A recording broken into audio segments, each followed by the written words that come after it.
Hello and welcome to the inaugural episode of the Chattanooga Times Free Press Football Weekend Six Pack. I am David Pascal, longtime writer with the Times Free Press, and I am joined by Stephen Hargis, the managing editor of the Times Free Press, and also our high school editor for years and years and years, and also Malcolm Harris, who Malcolm and I go back to our ESPN Chattanooga radio days, and so we are really looking forward to doing this each week for you. What we are planning on doing with the six pack is we will have six games that we dissect. And once college football season arrives, Labor Day weekend, we'll split them up. We'll probably do 3 high school and 3 college games. But obviously, high school football has gotten here first. And so this first episode will be dedicated to 6 high school games. And of course, there is not a bigger way to start this season than tonight. ESPN2 coming to Chattanooga, coming to Baylor's Haywood Stadium for the Baylor-Brentwood Academy game, a rematch of last season's D2 AAA state championship. And of course, if you are a Tennessee football fan, a fan of the Volunteers, you have to watch this game because the top 3 commitments for Tennessee right now will all be in this game. David Gabriel George, the Baylor School running back, and of course, Keyshawn Bowman, the receiver for Brentwood Academy, and Kenneth Simon II, the linebacker for Brentwood Academy, are Tennessee's 3 highest rated commitments tonight. So it's going to be kind of a early way to check on your future Vols. But guys, welcome aboard. Certainly looking forward to this. Let's go ahead and tackle Stephen, if you want to go first with Baylor and Brentwood Academy. Baylor they are 5-0 in this rivalry under Eric Kimry, looking to make it 6.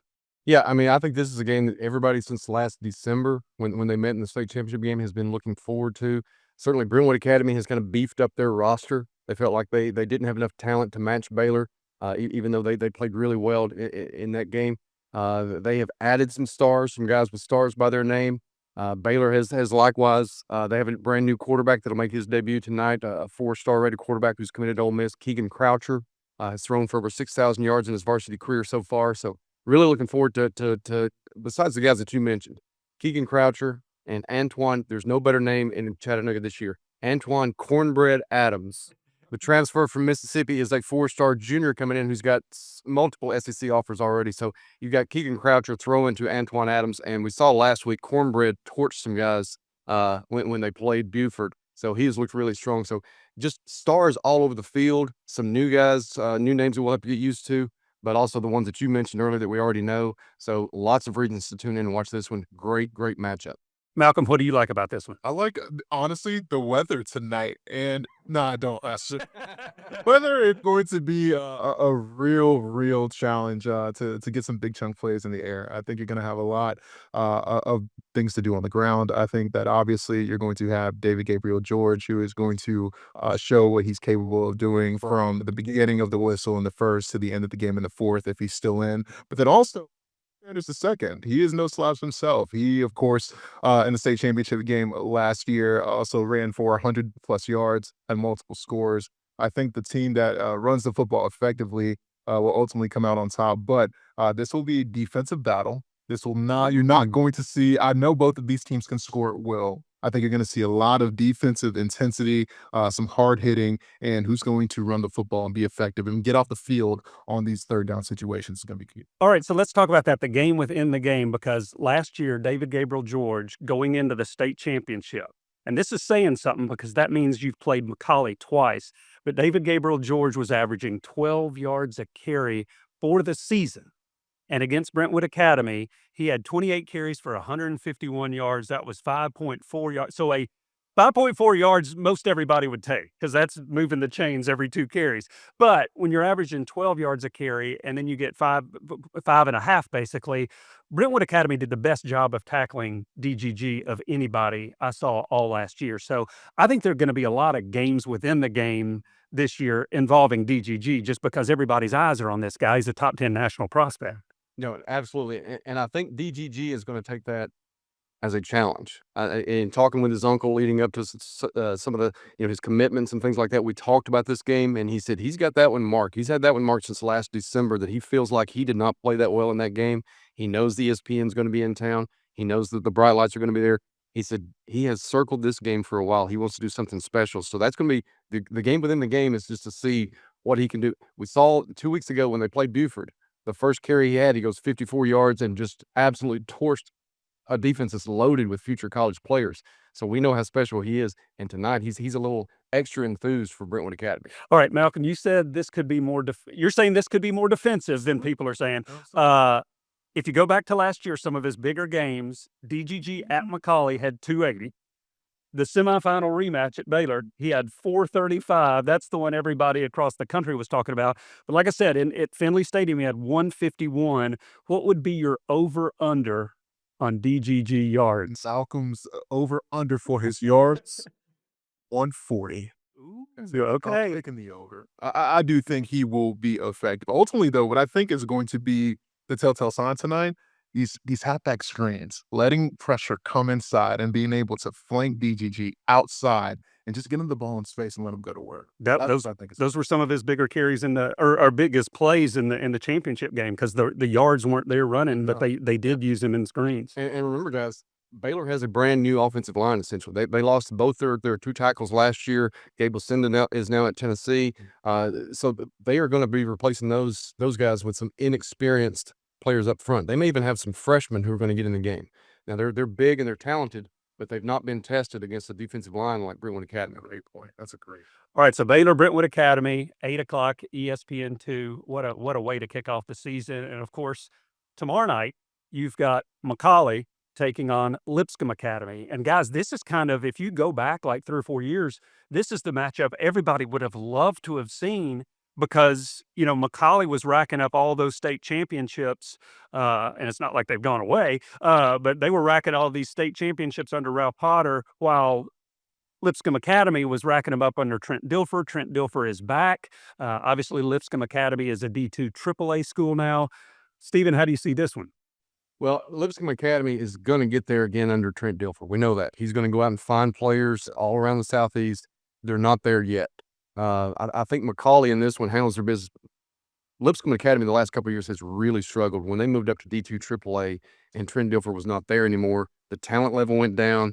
They have kind of gotten hammered quite a bit. So I think it'll be closer than what they've been the last couple of years in these type games, but they're just not quite there talent-wise yet to match McCallie. McCallie's got some guys who don't have the stars by their name like Baylor does, but they are going to be sneaky good, and they're very strong up front. They've handled their business in preseason scrimmages. I really like what they've got on both sides of the line up front. They love the kind of the hidden, staying in the shadows, chip on the shoulder kind of thing, us against the world. Louis Fortier, the quarterback, 6'4", 230, is an absolute load, and he's got a cannon for an arm. Levi Scott is a sophomore receiver who can absolutely fly. I mean, we're talking about world-class speed. He went to LSU, showed out at a summer camp there, got an offer from Lane Kiffin while he was there, and then picked up several other SEC offers. He's a guy that can torch people really quickly. And then Xavier Filion is as tough as nails at running back. If he's healthy, he really gives that balance to McCallie. So I think McCallie's just got too many weapons, and they're too strong up front. I look for them to win this one by 2 scores at least. Okay. Fortier, obviously the latest, and you mentioned he is sizable. It seemed like McCallie used to have the Lookout Mountain connection. They went from Robert Riddle to William Riddle. Now it's St. Hilaire to Drapeau to Fortier. Malcolm, how do you see a huge one tomorrow night? I'm going to double down, of course. With Coach Dilfer, you always know that you're going to have a competitive football team. That's just the nature of the business. I mean, you saw it at UAB. You saw it, obviously when he won a Super Bowl with the Ravens. But I will say, Fortier, Louis, I mean, 6'5". This guy's got a rocket attached to his arm. I mean, the guy's going to transcend on boards, as we're going to see throughout his junior season. So give me McCallie. Give me McCallie by about 3 scores. I think they're making a statement saying, hey, we don't need the ESPN2. We just need some cleats, and we need the white lines. Let's get the word. Okay, Malcolm touched on it. What do y'all think about how McCallie has just kind of laid low? There's been a lot of attention with Baylor this summer. When you think about DGG, when you think about Marshall Manning, McCallie's just kind of. Well, they take pride in that. I feel that nobody, and it's cool. I'll say this. When it comes to that blue M, you see it. You feel something, right? And a McCallie man takes pride in that. Like, I was a kid, and I was this close to going to McCallie whenever I was thinking about transferring here in Chattanooga. I did end up doing it. I stayed in Georgia. But the prestige when visiting. It's the fabric, it's the DNA of Macaulay. So I think they welcome that. I think they'd rather be in this position than to have the ESPN and the pomp and circumstance that comes with that pressure. Now, they're not going to shy away from it. They're going to be a good football team, but this is the first step in getting to being a great football team. Stephen, we talk about it, Ralph Potter to Joel Bradford. I mean, there is a culture there that is undeniable. Absolutely, and I think the under the radar type team fits both Ralph and Joel. I mean, they're not like flashy guys. They're the more let's get to work and prove yourselves. I've heard that over and over, visiting our practice, some of the team workouts, things like that, where that's kind of the mantra is nobody's talking about you, so go out there and earn the right to be talked about in a good way. And I think Macaulay's taken that that approach to it. I think there's a lot of talent there that's just gone unnoticed because they don't have the recruiting stars, but they're really solid high school players. And I'm really anxious to see what they look like this year. So a big one in Haywood Stadium tonight, a big one in Spears Stadium tomorrow.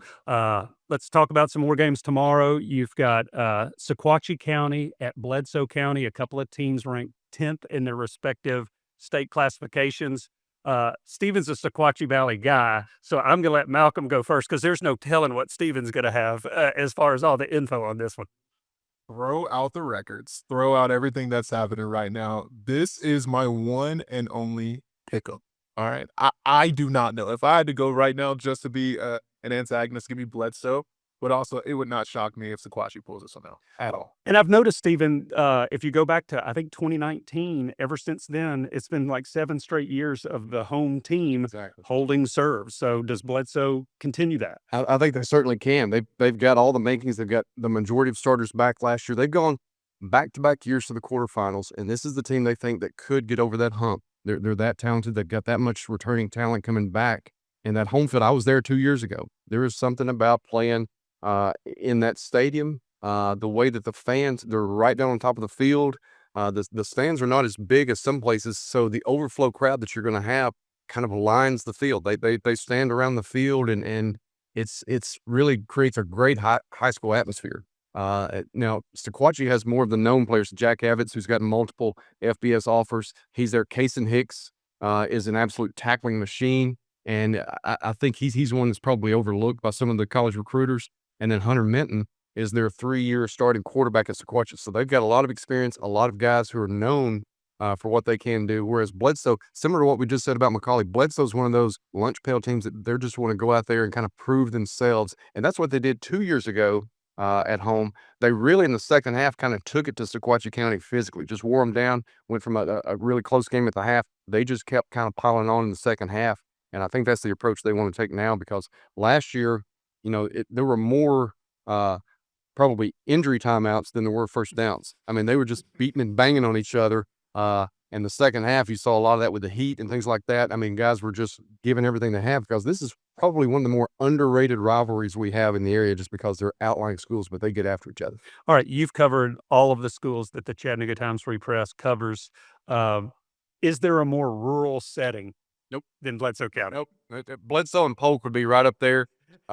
Both are beautiful settings. Right. The one that I remember last year is that as you're kind of going down the hill to go into Bledsoe Stadium, and you look behind the visiting stands, and there's a literal cow pasture. There were cows like from me to Malcolm right there near the stands, and so that's one you don't really see that at Baylor, Macaulay, or Boyd Buchanan, or some of the places in town. So it depends on which way the wind blows. Yeah.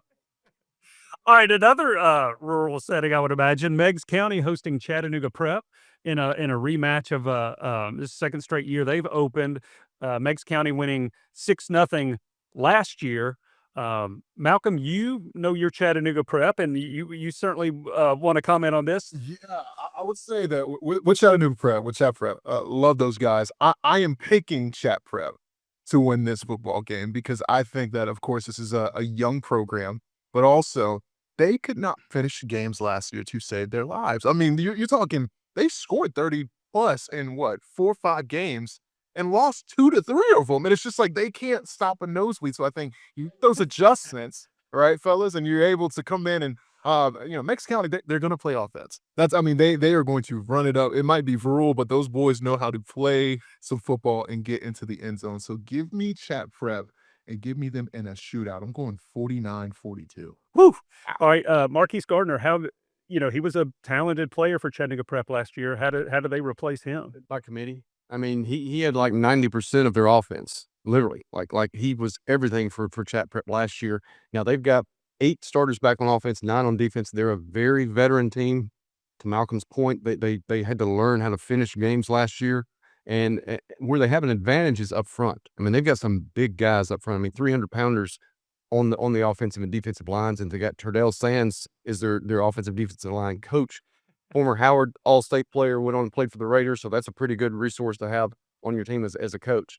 Meigs County, I mean, we're talking about, Meigs, Sequatchie, Tyner are 3 of probably the top 5 teams in 3A. I mean, they're going to be battling it out to see who can make it to the semifinals there and probably run into each other at some point. That's a tough place to play. I mean, you talk about rural settings, but places where they literally turn out. I mean, there will be people. We're here. It is Thursday. There will be people by this evening when they get off work will put blankets in the stadium to claim their spot if they have a good spot for the game tomorrow. I mean, that's just how serious they are, an indicator for their football team. So it's going to be a great atmosphere there.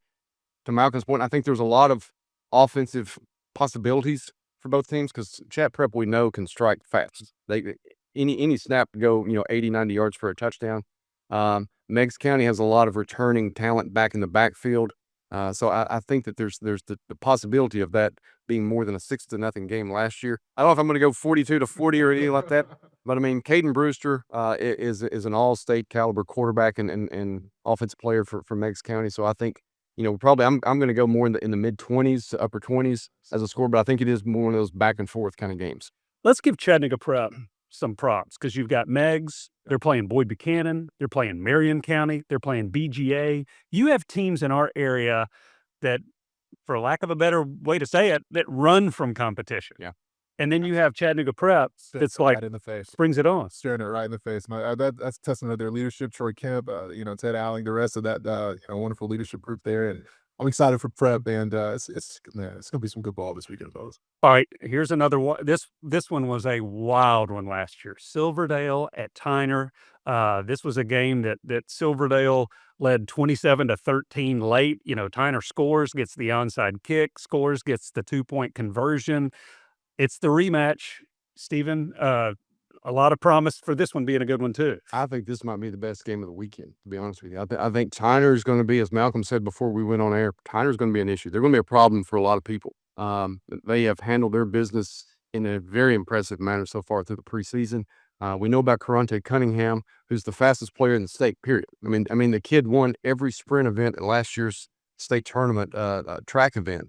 So we know that he can absolutely fly. We've seen the highlights, the video highlights of him torching McMinn County. So he's one of those guys that can make a play from anywhere. Deion Edwards is a 4-star defensive back junior. He's also going to play receiver for them. They've moved to Darius Hinton to running back, and they think Christian Maynard, Connor's head coach, thinks he could be an all-state caliber running back. And then, of course, they bring in the quarterback last year, Tyson Sutton. He was at Gatlinburg-Pittman and beat Tyner in the semifinals. He goes from leading Gatlinburg-Pittman to a win to get to the state championship to now transferring to Tyner. So Tyner's got a lot of ingredients to really like their chances of getting to the state championship game. Silverdale Baptist only because they're in D2 AA where, there's some monsters with Franklin Road Academy and Battleground Academy. It's going to be hard to get past those two, but Silverdale Baptist is as good as anybody in D2 AA. Obviously, with the talent up front that they've got, their 3-year starting quarterback is back, Cannon Rogers, who's an all-state caliber receiver and athlete. I think this one's just going to be back and forth all night long. And I don't want to, we kind of get trapped into with a season opener. You only have last year's matchups to go by a lot of times with the analysis. But that game that Tyner, even though they won it, when they trailed 27-13, they had 3 turnovers through the first 3 quarters. They were kind of their own worst enemies. Telling you, taking a step back to take a step forward. And with last year's game, it was a very sloppy game. To our point earlier, Tyner is not to be messed with this year. Outside of Baylor and a couple of other teams in the area, I'm very, very high on Tyner, obviously with the quarterback addition. And you said it yourself, speed kills. They have speed everywhere, inside, outside, all 3 levels defensively. They're fast, they're physical, but most importantly, this Tyner team is disciplined. They're disciplined, and I've seen a change when looking at stuff. Obviously, your stuff. They look like a team ready to make a run. I have Tyner and Silverdale. There's no indictment on them by any means. It's just not going to be their night tomorrow.